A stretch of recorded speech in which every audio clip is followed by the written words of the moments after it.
Hello, everybody. My name is Ray. Welcome to the Evangelical Dark Web. Today, we're going to be doing a follow-up on the last video we did on Steve Deace. And in this video, we're going to talk about how Steve Deace's co-host is calling James White a false teacher. Now, this has me in the odd position of defending James White, and I will circle the wagons for James White because the reasons why James White is being called a false teacher are so illegitimate that I must circle the wagons for James White here. And that's what we're going to do in this video. But first, I want you to know Evangelical Dark Web is a Christian news gathering and commentary ministry. You can support our work over at our Patreon-like system at evangelicaldarkweb.org/join. We also have, our exciting new book, Winning Not Winsome. It is out for sale on Amazon.com, linked in the description below, the Kindle version. But you can pre-order the paperback, or you can become a patron to get the paperback mailed and signed to you.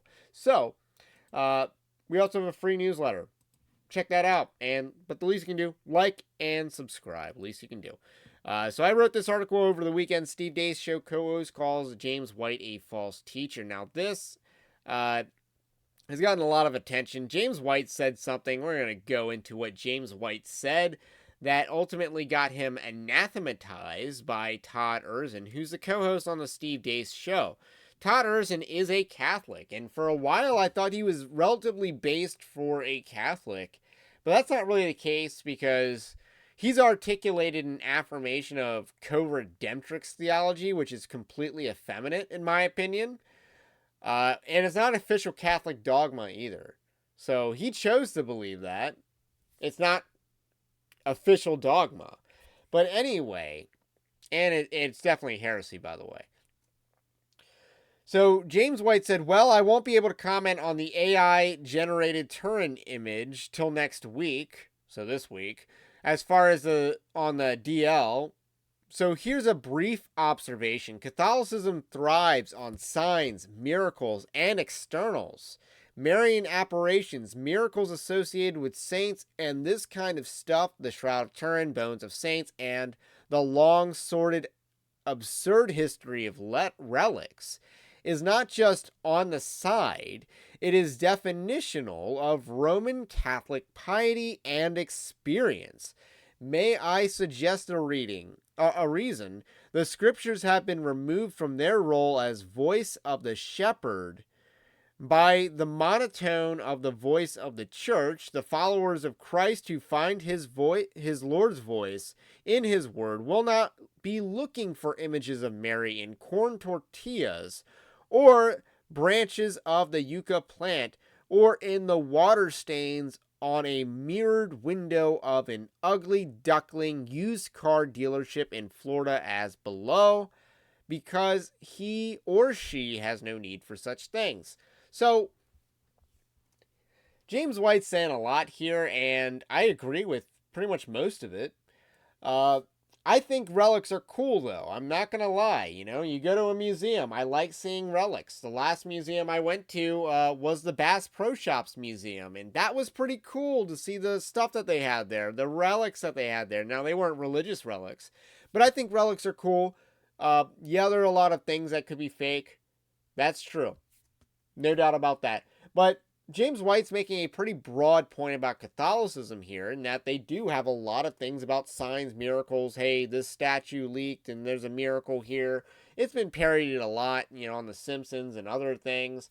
So it's kind of pretty expected. Marian apparitions, again, Catholics, have some sort of holy sites. I'm not sure if they're official holy sites, dedicated to the appearances, the supposed appearances of Mary. I believe there's one in Portugal, or somewhere else in the Iberian Peninsula. So Catholics have these. As a Protestant, I don't believe that Mary has made any apparitions. I think that's pretty demonic, and actually, but again, Catholicism thrives on this. James White is right, and he's not even disputing the Shroud of Turin here. He's not actually weighing in on that. Now, maybe he doesn't believe it's authentic. I don't know if it's authentic or not. I'd like it to be real. I think it'd be valuable if it's real. But it's not necessary to the faith that it is, because it's just not. Christianity was true before we knew what a shot of Turin is, and it's going to be true after, it's debunked or not. So, uh, James White said that. I thought it was pretty clear. I thought it was pretty basic because, yeah, there's been a lot of, hey, this is shaped like Mary, therefore it's a miracle. And it's like, no. And then Toddersen, came over the top rope and attacked him and basically called him, a false teacher. So Toddersen called him a false teacher for that. He got ratioed heavily by James White for that, who did, ask for a debate. James White wanted to open a dialogue. Now, James White, bit of a debate me bro at times, but that's who he is, I don't know if Toddersen knows that, but I do know that about James White. But I don't blame James White for trying to open a dialogue because he's debated many Catholics before, and, Toddersen is a big boy and he should probably man up behind his words, but that's not what happens here. He said, had the day off, come back to find you begging for attention like a money changer in the temple. Good thing I got a whip of cords for your juvenile blasphemy. You don't need debate. You need to be taught a lesson. Your magic acts work as well as the COVID jab. Again, he's basically comparing James White to Anthony Fauci, which is an egregious comparison by all means. Like, you don't have to like James White to agree that calling him a false teacher over what he said about Catholicism is basically anathematizing all Protestants who hold to distinctions against from Catholicism, from the papacy. As far as I know, no Protestants believe in Marian apparitions. And I don't believe any Protestants actually believe in, Immaculate Conception either. Now, Toddersen did lie about that earlier this week and misrepresented the claims of various reformers because John Calvin did not believe in, Immaculate Conception. And increasingly as the Reformation went on, things like perpetual virginity quickly become a secondary issue. And then now it's obviously a minority opinion among Protestants. So, I think it's absurd to call James White a false teacher over this. Now, if you have something else that you beef with James White over, have at it. I don't think James White's a false teacher. I just don't have the evidence to conclude that he's a false teacher, but, I haven't done the research on it. But I'm inclined to say no. I'm inclined to give James White the benefit of the doubt, even though he is a boomer. And that is, basically what drives most of his bad takes, including on the Crusades, including on, anonymous account. Was he the one who went after anonymous accounts? He's definitely gone on, tried to scold people for liking memes, recently. So, there's a lot of reasons why, I'm not a James White follower, but calling him a false teacher over basic Protestant distinctives, is this where the Steve Deace show wants to go? And I honestly think the answer is kind of yes.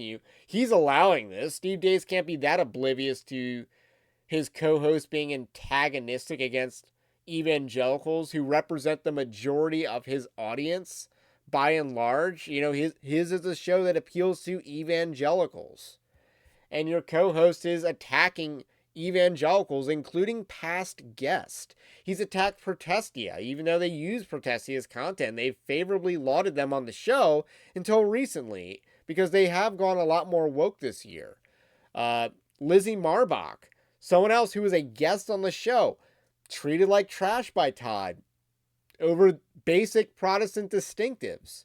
So if your co-host is going after Protestants and you, again, one of the most influential Christian news commentary podcast out there, not Christian news, but Christian worldview news, that's a bad sign. That's a bad trajectory for the show. And, that type of behavior needs to be kept in line.